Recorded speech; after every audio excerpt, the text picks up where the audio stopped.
সন্ত্রাসী হামলার মাধ্যমে সাদপন্থীরা যে মেসেজটা, যে বার্তাটা বাংলাদেশকে দিয়েছে, আমি শুধু বলবো না যে আমাদেরকে দিয়েছে, বরং বাংলাদেশকে দিয়েছে, সেটা হলো বাংলাদেশের রাষ্ট্রের প্রতি তারা একটা চ্যালেঞ্জ ছুড়ে দিয়েছে।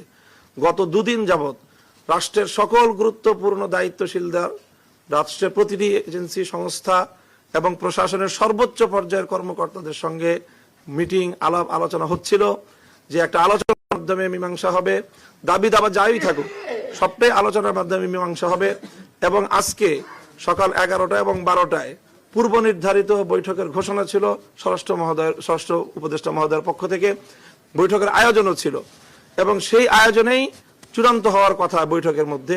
এবং গত রাত্রেও বৈষম্য বিরোধী আন্দোলনের নেতৃবৃন্দ তারা তাদের সাথে আলোচনা করেছিল এবং শেষ রাতে তারা আমাদের সাথে সার্জিস আলম এবং হাসনাত আবদুল্লাহর নেতৃত্বে তাদের প্রতিনিধি দল কাকরাইলে আলেমদের সাথে এবং মুরব্বীদের সাথে তারা বৈঠকে তারা সেখানে নিমগ্ন ছিল, বৈঠকরত ছিল।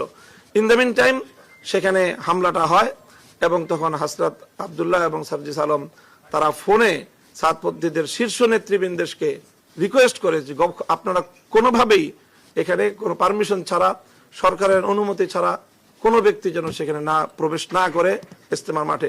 কিন্তু তাদের সবাইকে উপেক্ষা করে, সকল সিদ্ধান্তকে উপেক্ষা করে তারা এভাবে সন্ত্রাসী কায়দায় সেখানে প্রবেশ করে এরকম ঘুমন্ত মানুষদেরকে এভাবে হতাহত করে তারা বাংলাদেশের ব্যাপারে সারা পৃথিবীর সামনে যে মেসেজটা দিতে চাচ্ছে আজকে বাংলাদেশ বিরোধী শক্তি, আমাদের কাছে এটা স্পষ্ট যে তারা সেই শক্তির দোসর হিসেবে এখন ভূমিকা পালন করছে। কাজেই এই অপশক্তিকে প্রতিহত করা আমরা মনে করি যে শুধুমাত্র আলেম ওলামাদের কাজ নয়, এটি বাংলাদেশের রাষ্ট্র এবং প্রশাসনেরও কাজ। কাজেই সেই জায়গা থেকে আমাদের স্পষ্ট দাবি হলো যে বিগত 2018 সালেও এভাবে হামলা চালিয়ে তারা 5,000 মানুষকে মারাত্মক আহত করেছিল, কয়েকজন ব্যক্তিকে তারা তখনও হত্যা করেছিল, কিন্তু তখনও তাদের বিরুদ্ধে তেমন কোনো আইনানুগ ব্যবস্থা গ্রহণ করা হয়নি রহস্যজনক কারণে। আবারও তারা একই ঘটনা পুনরাবৃত্তি ঘটল। কাজে এই জন্য এই সাদপন্থীদেরকে একটি সন্ত্রাসী সংগঠন আখ্যায়িত করে তাদেরকে নিষিদ্ধের আমরা দাবি জানিয়েছি। কাজে আমরা আশা করি সেই বিষয়েও যথাযথ পদক্ষেপ গ্রহণ করা হবে।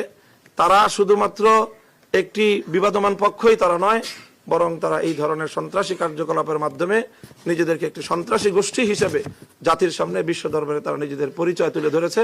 কাজে সেই বিষয়ে যথাযথ পদক্ষেপ নেওয়া হবে, এটা আমরা আশা করছি। আমরা ইতিমধ্যে আমাদের এই উদ্ভূত পরিস্থিতিতে সারা বাংলাদেশ অগ্নিগর্ভ হয়ে আছে।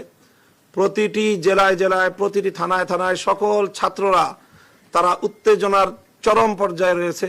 তাদের চারজন ভাই শহীদ হয়েছে, এখনো বেশ কয়েকজন নিখোঁজ রয়েছে, আর আহতের সংখ্যা তো অগণিত।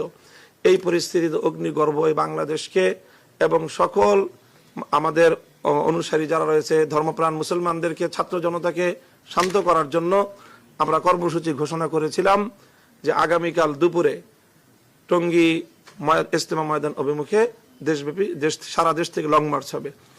এখন আজকের বৈঠকে আমাদেরকে মাননীয় স্বরাষ্ট্র উপদেষ্টা সহ সরকারের ঊর্ধ্বতন কর্তৃপক্ষ আমাদেরকে অনুরোধ করেছেন আমরা যেন আমাদের, যেহেতু অন্যান্য দাবিগুলো, সব দাবিগুলো তারা পূরণের আশ্বাস দিয়েছেন, ফলপ্রসূ আলোচনা হয়েছে, সেই প্রেক্ষিতে ওনারা আমাদের কাছে অনুরোধ করেছেন আমরা যেন আমাদের এই আগামীকালের লং মার্চের কর্মসূচি প্রত্যাহার করি।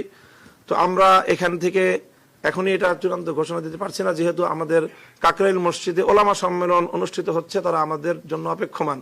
আমরা বৈঠকের ফলাফল নিয়ে সেখানে গিয়ে তাদের সাথে আলোচনা করব এবং আলোচনা করে আমরা আগামীকালকে কর্মসূচির ব্যাপারে চূড়ান্ত ঘোষণা আমরা দিব।